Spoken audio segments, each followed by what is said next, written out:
If you can show someone the benefit to them, the what's in it for them, you've got that person. Do your client ever complain to you why they are not using IT or why they are not able to use business tools, like we want to call them? Because if they could use it, they wouldn't come to you. If they are coming to you, it means that they are not using it, so they need your help. If you want to get into IT, don't be afraid and don't let anybody tell you that you can't. As my mum, God rest her soul, would say, there is no such word as can't.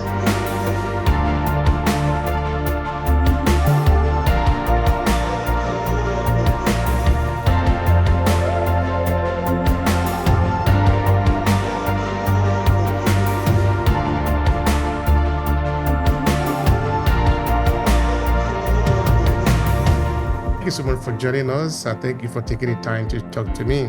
Why don't we start with learning something about you? What do you say about yourself? I am a mother, I'm a sister, I'm a daughter, I'm a friend, and I'm enjoying life. You're trying to enjoy life as we do.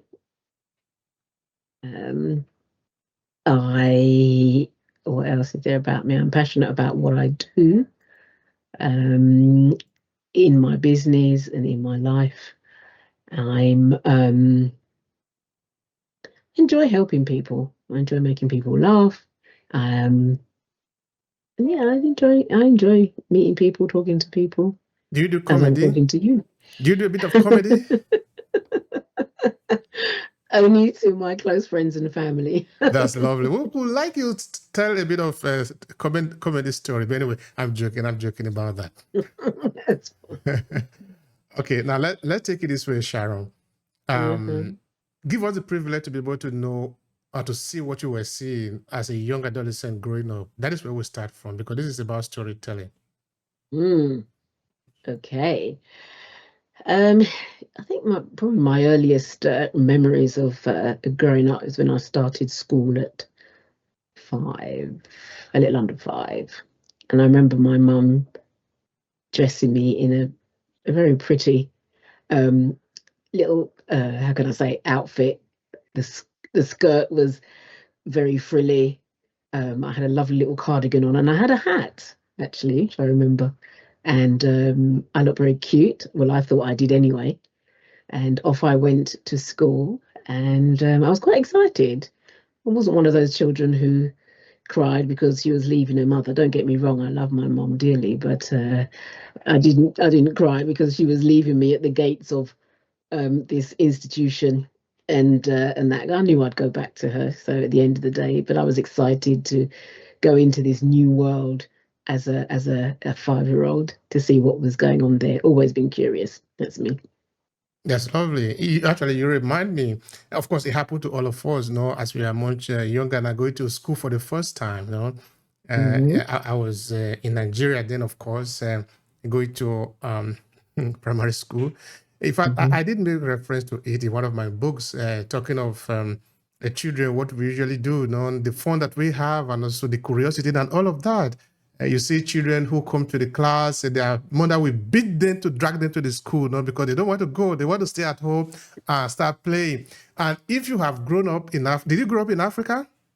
No, If you have grown up in Africa, it's a separate world in itself. We have fun every day with everything, every time with everything. If I remember, for example, in one of my books, it's titled "Ahmed and the Stream Water." I was talking about how we used to play in the rain. When the rain is falling, how we jump into the rain and moving around with all the fun. Our land is very red, the land of Esan, where I'm coming from. So we jump into the flood. We are having all fun. So I remember one anthropologist here in Italy who reviewed the book said, what you are describing in Nigeria is how it used to be for us, how lovely it was. She said, I could smell the perfume of the rain. Oh, that's wonderful. That's amazing. Yeah, I like that. Lovely, lovely. So I think learning should be fun. That's one of the things that I have tried to advocate in my career as an IT trainer, and going forward, is that learning should be fun. and it should be enjoyed. And if you're not enjoying some aspect of it, then it seems like it doesn't seem worth it to me. That's true. That's true. That's true. Okay, now you are inside the school now. What do you see? What do you see around yourself as well as you are growing up, not only in the school, but in those days, no? You are still pretty much young woman. No, young girl. You're not a woman yet. Okay, you're a woman. No, Okay. not yet. Not yet. It's a big, big place. There's a lot of people I don't know. It is daunting. As I remember, it is daunting. However, I'm still excited. There's a balance of being scared because I haven't got my mum beside me, and being excited to, meet these other little people who are walking around like me as well. So that was exciting. I think that's what tipped the scales for me, is that I wanted to meet these other little people walking around and get to know them, and make some friends. Lovely. So, Sharon, where are your parents coming from? Were they also born in the UK? You didn't even mention of the city where you were born. That is the point. We are jealous, no? Tell us, how can we locate this point? Okay, so let's take the story back a little bit. So I was born in Jamaica, in Kingston. Lovely. And I was brought here to the UK. I'm in the UK by my mum when I was about 1.5 years, 2 years old. So technically I was brought up in the UK. So my formative years, or when I started school, I was in the UK, and I was in South London. And that's where I started school. I remember the name of my school, and I remember the name of my favorite teacher. So they stick out in my head. Lovely. Mm-hmm. Why it is lovely is that when you look at those days, you see, of course, that is sort of leading us to the next question I want to ask you, which is I want you to make a comparison for me. That you see, a lot of things have changed. My school doesn't exist anymore, for example. Okay, this is some of the things that happens because my school was not a government school. Okay, my secondary school, but my primary school is still there, no? So sometimes a lot of things change, no? Some part of the memory even fade too. Then you may mention of, okay, the teacher, remember, most of them are not alive anymore, except maybe you are a young child, no? If you are a person of, okay, I'm 45 years old, a teacher that was teaching me then would have been much older to teach me, So I remember, for example, the teacher that was teaching, some of the teachers were already sort of, they have retired when I was finishing primary school, no? So meaning that they were actually like old at the time. And so if you add that to the years I am now, so it's natural. So when you talk about those times, those memories, compared to what you have today, it becomes very interesting. I remember, I think in the film, this series of film that was done by Steven Spielberg, it was saying if you could hide anything, even if it is just a pen or maybe a book, something as simple as maybe you write anything and put it, you hide it somewhere, it lasts for like maybe 200 years, people will pay money to have this because things have changed, So tell me, Sharon, when you look at the time that you were growing up in the UK and look at the time that we are today, this is 2024, moving towards the end of the year. Do you see any change? What do you see? There's been a lot of change. I mean, I've moved from south into north, and now I'm outside in Essex. So I've moved into different areas, and even just doing that, it has shown me how people are different. Cultures are different, experiences are different because of that. One of the things that I was actually talking to some friends about today is the difference in the NHS from when I was younger. How it was to go and see your GP. It was like an adventure. I knew my GP. He knew my first name. We were on very, very good terms. These days, you're lucky if you're going to get a video appointment with your doctor, to be seen and to be spoken to. So that alone is something that I think for me is a massive change. And I see that, and I'm concerned for my grandchildren who are coming up, and for them to not experience what I experience with, you know, the NHS, my GP, and that kind of service there, as regards to people's attitudes, just generally socially. Having come through the pandemic, I think people are very sensitive. That whole COVID experience has left a lot of people, how can I say, in a place that they probably wouldn't have put themselves in if they could choose to do that. Hypersensitive, you know, scared of what's to come, not don't know where, you know, where they're going, where their life's going, and things like that. So with regard to society and people's ways of thinking, and it's changed a lot. Now, we're going to be spending a lot of time on IT today, on technology, of course. Within our feed, do you see any changes? Yeah, I see. It's a lot more commonplace, should I say. It's also, I see a lot more people like me in it, and in higher positions as well, which is nice. And I see also a lot of women in IT and technical positions, which is really, really good to see.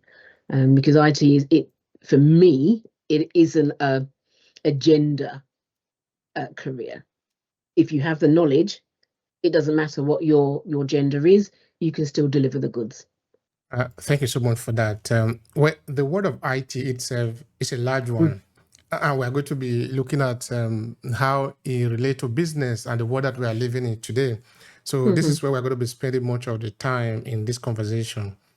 So tell me, Sharon, how did you get into IT? I'm curious, always been curious, even as a child. I want to know stuff. I want to know how things work. I want to be able to, you know, learn about everything. So when I think I'd had my first child at that point, and I was looking around for a role. I was a secretary in a law firm. You know, it was good. I was learning, you know, a bit about the law, etc. But I found that when we were sent off on courses to learn how to use the software within the business, I was the one who came back with the most information. I'd made the most notes. I'd taken in a lot of info, and then I was able to translate it into a language that the other secretaries and PAs could understand.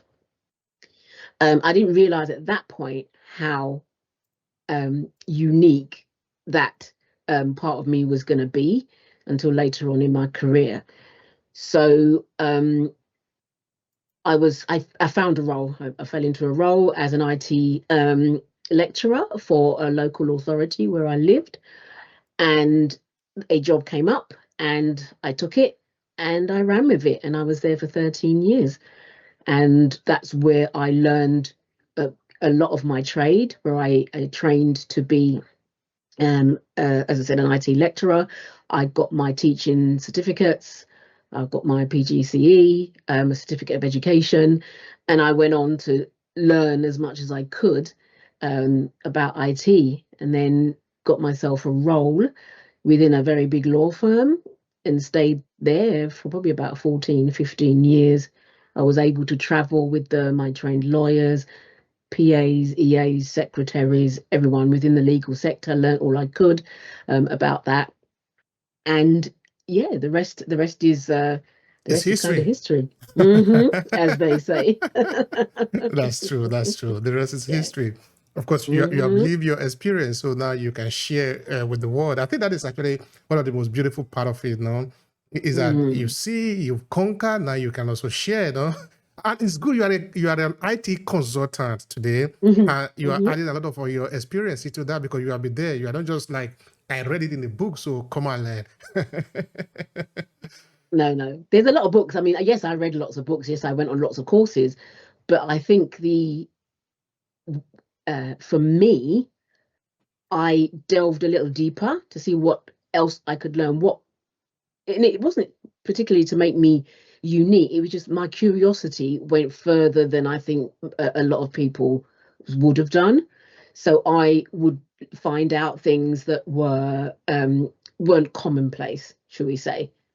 And that, and if someone asked me a question, it wouldn't be, I don't know. It would be, give me a moment, I'll find out and I'll come back to you. Because it wasn't only that I was finding out the information for myself, it was also, or for that person, it was also for myself. Tell me briefly, how do you describe your role today within IT, within what you do in this fair? How do you describe your role? I'll describe it as a teacher, as a giver of knowledge and information, and I feel a bit like a doctor. I'll help you to navigate the world of IT and make it as painless and pain-free as possible. All right, that's interesting. As painless as possible. That's how you put it, right? Yeah, because IT can be painful. I've seen some people in situations where they finding it very painful. I never have found IT painful. So can you expand on that? Yeah, whatever I can do to make it less painful and a bit more interesting and exciting, then yeah, that's what I'm about. As I said, in one of our conversations before, learning should be fun. And if there isn't a small piece of it that you find enjoyable or fun, then it's not being done right. Tell me what you like about IT. It's endless. You never get to the end of knowing IT. It's always changing. There's always something new to learn. There's always a new piece of software. There's always a new bit of technology that you can find out about, and that's going to help your day to day, etc., etc. So it's me. It's always evolving. It's always growing. It's always expanding, and that's what I like because that's me. All right, it's expanding. But is there some area that you are mostly focused on in IT? Maybe, okay, these are some of my scope, or are you general in every aspect of IT? Because now we're looking at also some of the application in business. How do we develop it? What are the advantages and all of that? Of course, I'm going to be bringing out the questions to you one after the other. But I'm sort of trying to understand if you have a scope that you are focusing mostly on. What I'm focusing mostly on is one of the projects is making sure that for example, Microsoft 365 is an application that a lot of people have a subscription for, at home with the kids, at school, at work, etc. But unless you've been shown or taught how to use it correctly for you, it's kind of sometimes difficult to navigate. We can all learn how to use it. YouTube is there. We can learn how to use Word, Excel, PowerPoint, etc., etc. But there are some nuances, within the legal sector, whereas legal people will use it a certain way. In the financial sector, accountants will use it in a particular way. And because I'm a contractor, so I work in different areas: finance, legal, banking. I've got to learn the way that those individuals use their applications, use Microsoft for them, and it isn't always the same. And that is, I think that's my unique selling point, is that I can pick up and learn the way that someone uses a piece of software, a company uses it, learn that piece of software, a brand new piece of software, write a course for it, deliver the course, the training for it, and follow up and support afterwards, because I have that knack to pick up information very quickly and interpret it into a language that is easily understood. I hope I don't lose that as I get older, because you know how our brain goes as you get older. Cells disappear and certain bits of information will leave you. So I'm hoping that I can keep that for as long as possible. Yeah, that's true. Yeah, there are some part of four that are a natural phenomenon that we just cannot fight, no? So yeah.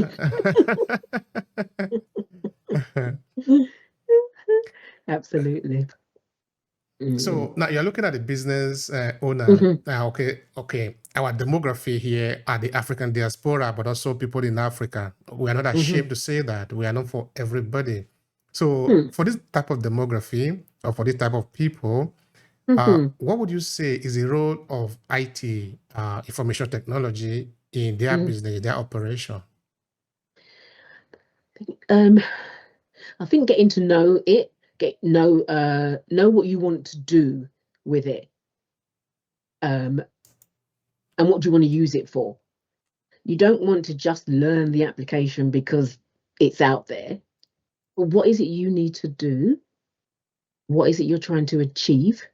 And how can we work together? How can you and how can I help you for you to use that piece of software to the best of your ability, to the best of its ability, so that the journey of using it is a good one for you and a good outcome. It's about saving you time, saving you money, by using the software correctly, or in a way, it's like maybe correctly is not the right word, but using the software in a way that is more beneficial for you, rather than the other person or somebody else. All right. So you were making mention of Microsoft Office 365 before. Of course, that is one of the most used in business area, because if you are going to write, you need Word. If you are going to do a little bit of data, you need Excel and all of that. Okay, if you're also going to do presentation, you need you need PowerPoint. And today we are using the team to connect. Actually, okay, we have the full package, so we need it, and not only for that, but also for other area. Now, my curiosity: do you train people on how to use Office 365? Yeah. Tell me more about that. As I said, it's not just about Office 365. It's about how well Office 365 it has 20 or so different applications within it. There's Teams, there's Microsoft Word, there's Excel, there's PowerPoint, there's OneNote, there's OneDrive, there's Forms. There are lots of different applications. So one of the things that I do with the individuals and companies or corporations that I deal with is to look at that, look at the software and say, well, what is it you need to be able to do? Okay, so this application, is if you use them together, they will be able to work for you. All right, but how do you pick the right application to use within the Office 365? Okay, you said there are different applications there, to like 20. You said. How do you pick the right one for your business? This is a conversation. This is where my consultancy hat comes on, where I will talk to them. What is it they want to do before we even get into the application, before we even get into Word, Excel? What is it you are trying to achieve day to day? What do you want your staff to do? What do you want to be able to do? Once we've established that, we can then say, okay, this piece of software will be able to do that for you. That piece of software will do that. And we'll work it. That's how we work it that way. Now, can you say that maybe somebody that is just starting now, because sometimes we have businesses that are just starting out in the business journey, I want to call it journey. They don't know what they need yet, because they're just starting. They are amateur. They don't know yet. That is what it is. They don't know. If you were to recommend some tools, looking at within the Microsoft family now, the Office 365 or Office, it's just Office, because you have the one you can install on your computer and the one you can then use online. Are there some basics that maybe they should pay attention to? Yeah, I mean, if they don't want to subscribe to Microsoft 365, because it is a subscription, has a subscription on it, there is Google, and Google has Google Docs, Google Sheets, Google Meets, which are all very equivalent to Teams, Word, etc. For me, knowing 365, Google is a how can I say, a streamlined version, shall I say, of Microsoft 365. So if you're looking at costs, and you're looking at getting an application that will work quickly for you, you can go down the route of Google. But I believe that if you learn 365, which is a very big and package, it's got a lot of information in it, that you would pick up Google Google Sheets, Google Docs, and anything like that very, very quickly. But are there difference? Okay, now for us in A-Classes Media, for example, we have both the paid version of Google application and also Microsoft Office 365. But of course, we are paying more on Microsoft 365 because we need more there. So of course, depend on the packages are different, no? Just because it's Office 365 doesn't mean exactly you have everything in one package. So the plan that we have there, of course, allow us to do what we want to do. And the plan that we have in Google allow us to do what we want to do there. But say maybe, for example, somebody is making a decision on whether to choose one instead of the other. What would you say? Okay, maybe I don't know if you're going to be biased on that, in that maybe you are more into Microsoft 365, so you probably want to recommend that. But in any case, what are the differences? Yeah, I could be biased, but I'm not going to be, because it's an individual own choice, isn't it? I've seen good points for using Google Sheets and Google Docs and any of the Google applications, and I'll never deter someone from using that. It's people, we all learn differently. We all assimilate information and taking information in different ways. So I can't categorically say that if you're making a choice that you can't use this one over the other one. No. A lot of the contracts or people that I've worked with, it's been their decision to choose Microsoft 365 for whatever reason they've wanted to. So I've had to, learn it and teach them how to use that one. But if someone chooses they want to use Google Sheets for their data and spreadsheet information, then so be it. All right, that's cool. That's fair enough. Mm. All right. Now, we're in the world of IT, and IT, like of course we said before, is pretty broad, no? Okay, there is an aspect of it that have become very famous beginning from the beginning of this year, which is AI. Are you into AI also, or you are not? Help us understand. That is another rabbit hole of itself.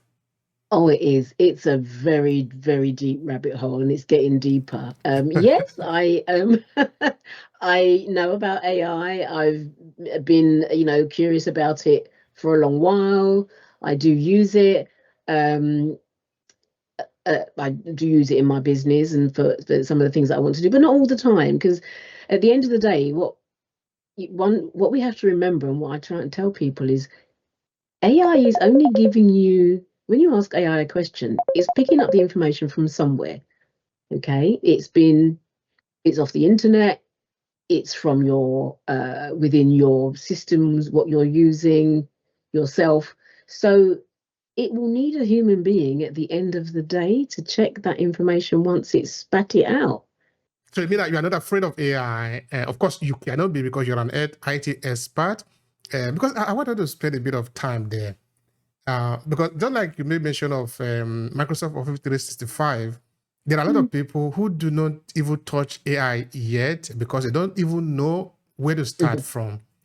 I don't know if you want to recommend something there, or if you want to say anything generally there, or what is actually the importance of AI in businesses today. I don't know if there's any business that can actually do without it, just speaking from my opinion. I don't think we can do without AI. It's here to stay, and it's been here for a very long time. Actually, it's just a lot of people aren't aware of it because they've probably kept it to themselves. It is. I as you said, I like AI. I find it useful. I utilize it as and when I need to. I don't think anyone should be scared of it. And I think probably the place to start, I would recommend probably using, sort of chat GPT, for asking it some questions, and seeing what the answers it gives you. But ask it questions that you know the answer to, and see what it brings back for you. That's a test for you. Kind of testing the AI to see the effectiveness, right? Yeah, absolutely. And if where it's getting its information from within organizations, specific firms, depending on what applications they have, what software they're using, when they use AI, because it's within their confines, it's within their company, within their area or within their assets, it will only look at the data that they've put in their systems. Whereas for anyone else who's generally using their PCs, their laptops and phones, it will go wider onto the internet, onto Google and Bing and stuff like that. So in that instance, you need to be very very mindful of the data it's bringing back, because it's there's no constraints for those people. Does that make sense? It does. Okay. Now, okay, are there different types of AI? Okay, maybe this should be important now, because beginning from should we say maybe in November of last year, but in any case, it should be about a year now, so that we will be highly immersed in AI. But like you said, AI have been around forever, but this is when it comes to the public use, no? Right. Yeah. Absolutely. All right. It came to the front of the pile. Yeah. Since when have you been playing around with AI? I suppose probably a couple of years, if not slightly before that. Having 365 for a long time, you kind of and other applications, you kind of dip into it before that. But I think I've been using it more so probably in the last couple of years, to see what it's about, what it can bring me, what benefits it can bring. So for one of the examples, I create a few, quite a lot of courses, training courses, bespoke courses for people. So my courses are never the same for everyone, because it depends on, as I said earlier, what is it this person or this organization wants to be able to do day to day. So my courses are very tailored. So I will, use AI to start the process of, okay, this is a course about numbering clauses in a legal document. What's the best way of doing it? That kind of thing. So it gives me the wording, the start of wording. At the end of the day, once that course is written, it's all me. I just need a prompt, and then I'm able to change the wording so that it's me, as it were, because AI doesn't speak my language. It isn't Sharon, so I could never take it as face value. So it's always going to change. Okay, tell us a little bit about your course. Advertise it in this short space of time that will return to AI. Since people hear you made mention of your course, tell them what they can benefit from it. So yeah, tell them. Well, I've got a couple of courses going on at the moment. My most the one that's coming up is a slight spin-off from it. So this is about thinking about getting a website. So people always ask the question, oh gosh, I've got a business and I think I need to get a website now. What do you think I should do? Who should I use to build the application, or or design it for me? So I've decided to write this course because there's a lot of questions that people need to know the answers to, and sometimes you don't always need a website. I do build websites and I can create websites for people, but I'm not going to build it for you just because, you need to find out, and we need to ask these questions. Do you really need a website? That course is just a short workshop of an hour. I've got one on the 7th of December. I've got one on the 14th of December at 10:30 a.m. British summertime. So it might not be conducive to everyone, but there's that one. With my Microsoft courses, they're on my website, but again, there are some specific courses there, like mail merge and working with Excel, etc. there, which are on my website. My website is www.sgwebcraft.co.uk. Go and check it out.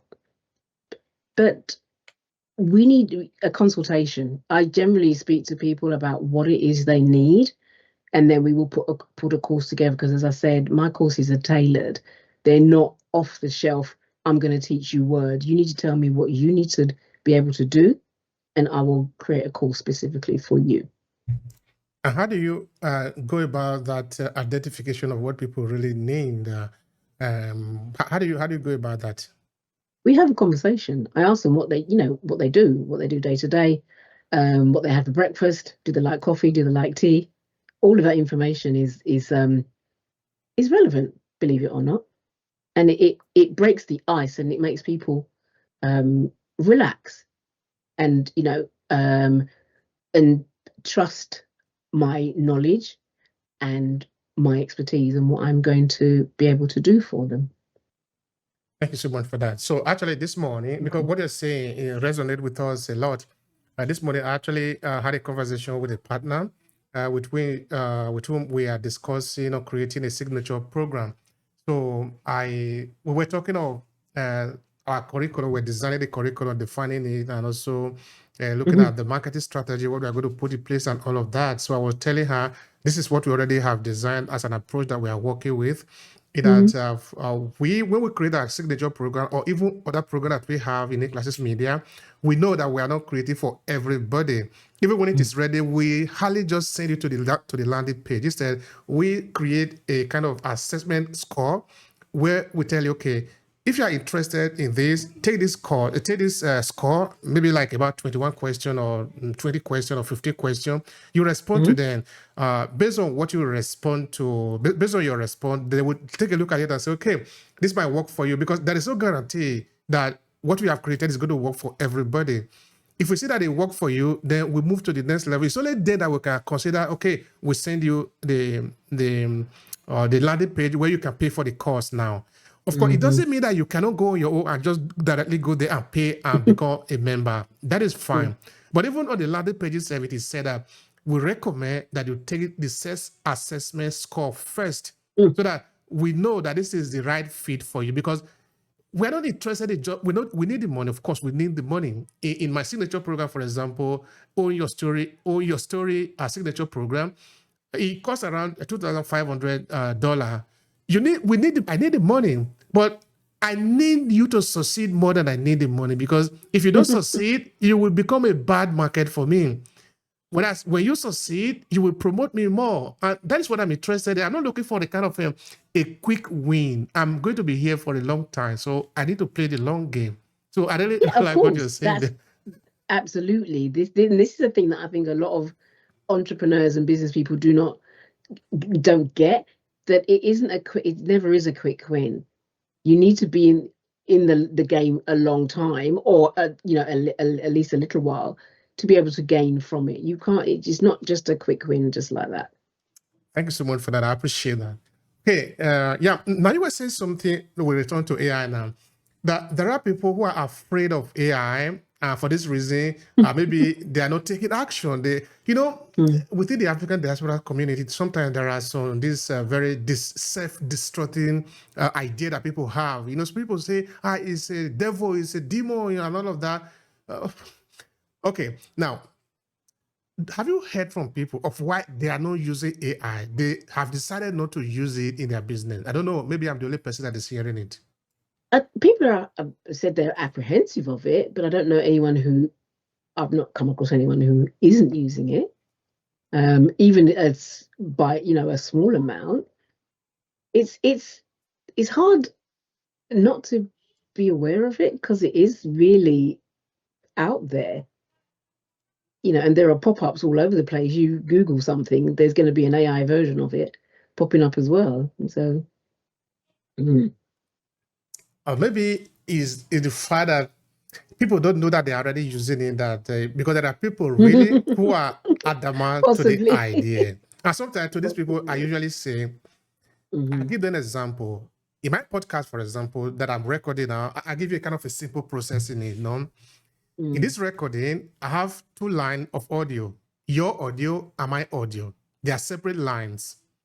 Even sometime before I know how to do that, they were all in one line, so that when I finish now, I will import it into Adobe Premiere for the editing.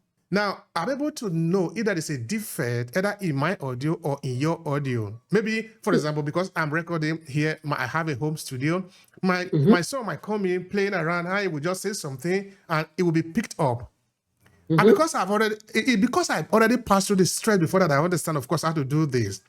I'm able to remove that defect that came in, that interruption, that intrusion, because that is not supposed to be part of the recording. Okay, now just like that, there are a lot of little infiltration into the sound, like maybe a car just passed very close at the window, so we hear the noise. Now, how we do this usually in most of the cases is that when I put it into the program, I just go to the audio file, I click one button to remove all the background noise, just one button, and it will remove it from the beginning to the end. And sometimes my episode are maybe like about 2 hours. Yesterday, I did an episode that lasted more than 2 hours. In just one button, everything is removed. It's AI.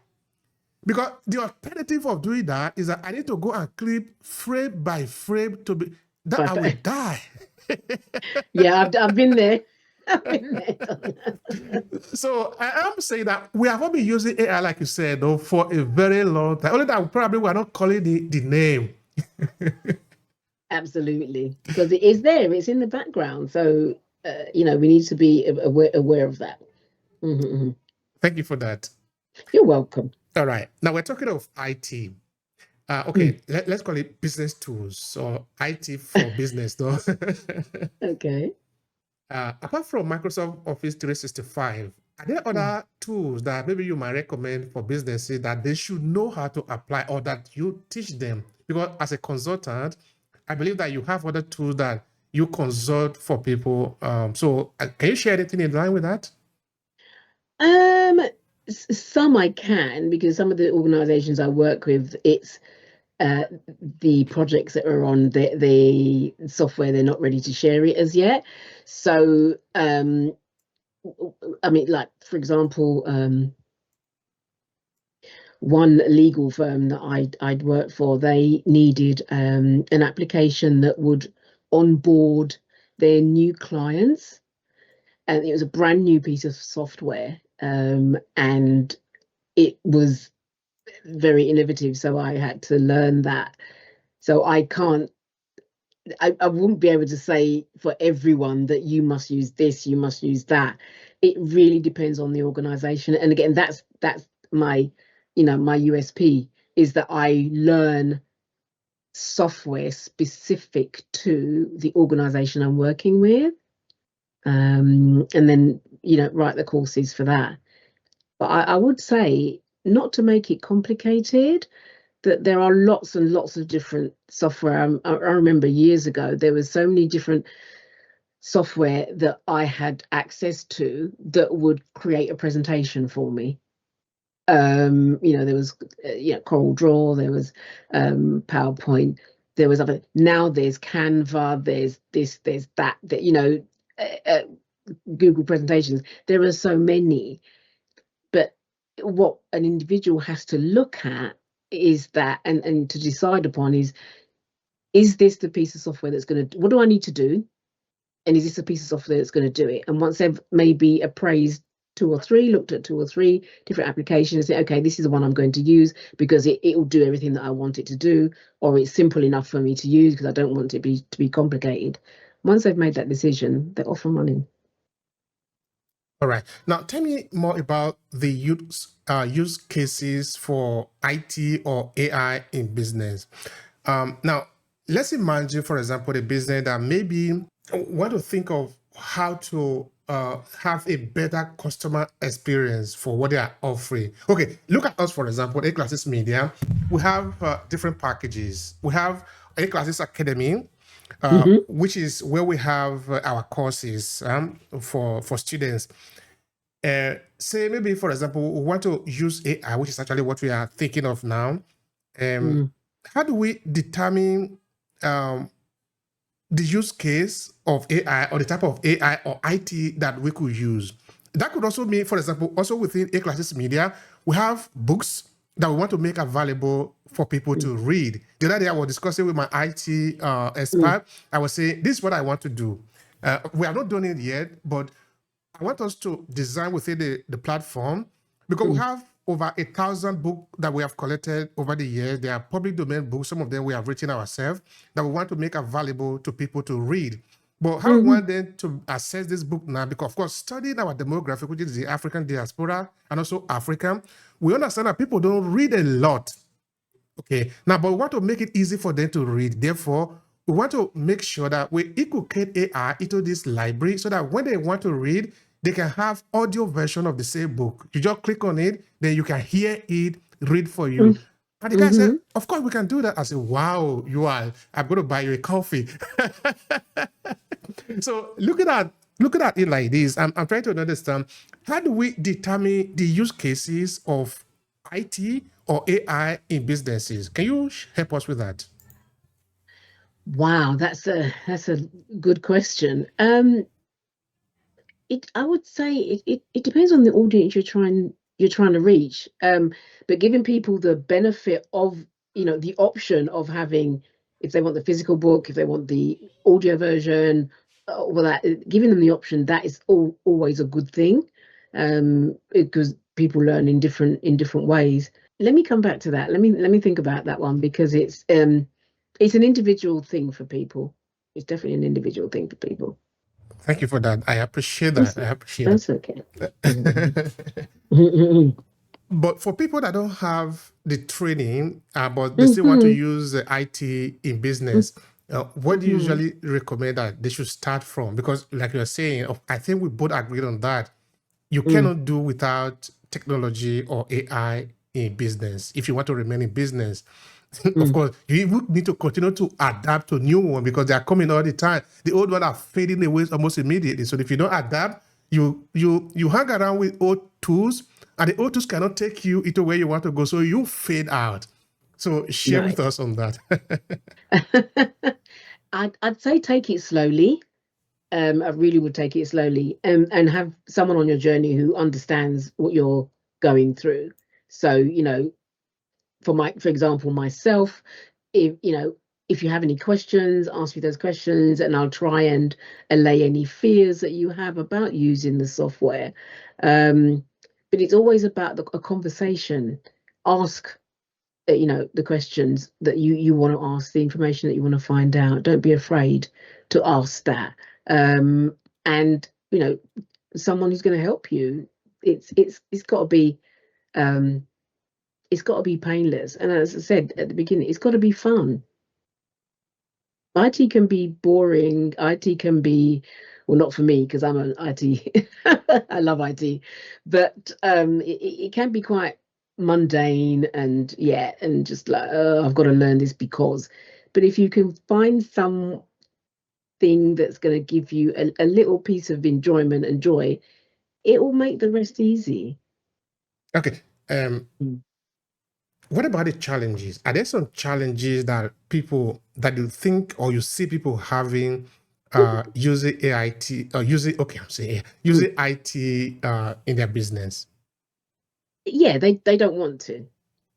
They just don't want to. I mean, when training lawyers and secretaries, you have a legal consultant saying, I didn't agree to buy this software. I don't want to learn how to use it. Why do I need to learn how to use it? And he's a consultant. He's a top guy.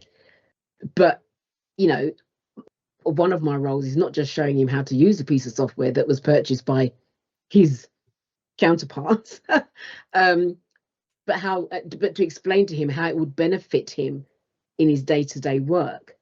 And that's something unique that, well, I have to say, not all trainers have that ability to help people to understand that what they're being taught is to their benefit.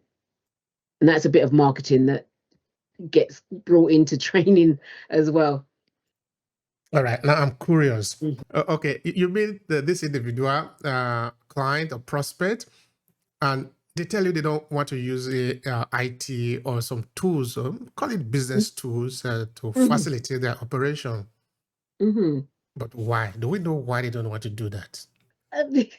Because they don't know it. I think the very first thing is, if you don't know something, you don't like it. That's a basic human trait that we all have. I don't know you, so I don't like you. And that's an automatic thing. But if I can show you the benefit of it to you, and that's always the thing when we were, when I was training and my colleagues were trainers, is that if you can show someone the benefit to them, the what's in it for them, you've got that person, and they will pick up on any training and take in any training that you're giving them. How is it going to benefit someone else? Don't say that my marketing team have spent, thousands of dollars, pounds on this application because we think it's going to bring us money. But if you can't tell me how it's going to benefit my job day to day and my tasks that I do, how's it going to make my job easier and easier for me, more automated for me, I'm gonna check out. And that's what people do. They just shut down and they don't want to know. All right. Now, sell IT for us, for businesses that don't want IT. Okay, what I'm saying is that what are the benefits really of using IT in business? Of course, this is your profession. I want you to give them some benefit why they should use IT in their business. Okay. IT can automate a lot of the, you can get it to automate a lot of the tasks that you do, which will save you time to be able to concentrate on the things that need more of your input, as it were. So the mundane day-to-day task, like automated emails or answers to information that comes in, you can automate those ones. If something's going to make your job quicker and easier to do, it's saving you time, it's saving you money to concentrate on the stuff that's really important, that you need to concentrate on, that you need to give your 100% attention on. But again, the other thing is it also gives you time to relax, probably not work so hard, to take some time out, and not feel afraid to do that. Do your client ever complain to you why they are not using IT or why they are not able to use business tools, like we want to call them? Because if they could use it, they wouldn't come to you. If they are coming to you, it means that they are not using it, so they need your help. But have they ever complained to you why they are where they are? Or what, the fact that they chose not to use it? I'd have to go back to the question is, what are they trying to achieve? I mean, don't get me wrong. If you don't want to use IT and I can't convince you to use IT, that's okay. But if you come to me with a question as to say, well, I think maybe I should use IT. I don't really want to, but and if I can't, give you a good argument as to why you should use it, then that's fine. I'm not in the business of forcing or pushing or cajoling people to do something that they don't want to do. They don't make good clients. And then it's just, I'm a believer in how the relationship begins is a good indication of how the relationship is going to continue. And I'm not making work for myself. That should be a quote. That should be a quote. That is so valuable. By all means. All right, Sharon. Now let's look into the future. We're looking to the future and we're trying to see the business tools that we will be using. What do you see? AI is definitely going to be up there. AI is definitely going to be up there. How people are using it is going to be a very interesting lesson, which I'd like to see. I suspect there is going to be a lot more unique, bespoke applications that people can use. Microsoft hasn't necessarily cornered the market. Macs are out there, Google's out there, and there are other software that other people are using that not many people know about, that are doing it for them. So I think there's going to be a lot more, how can I say, new and innovative tools for people to jump on that are probably going to be more cost effective to use, easier to learn. But yeah, let's see. Whatever comes out, I'm going to investigate it, see if it's worth putting it into my portfolio, and take it from there and just help people on that journey. All right. I know you already said a bit of that before in what you offer. Now, tell people, how can they find you online? Those who want to learn more about you. Use these few seconds to advertise yourself. I'm on LinkedIn as Sharon Gordon. You can find me on LinkedIn. You can find me on Instagram as Sharon G or SG Web. You can find me on Facebook as me. I have a website, as I said earlier, www.sgwebcraft.co.uk.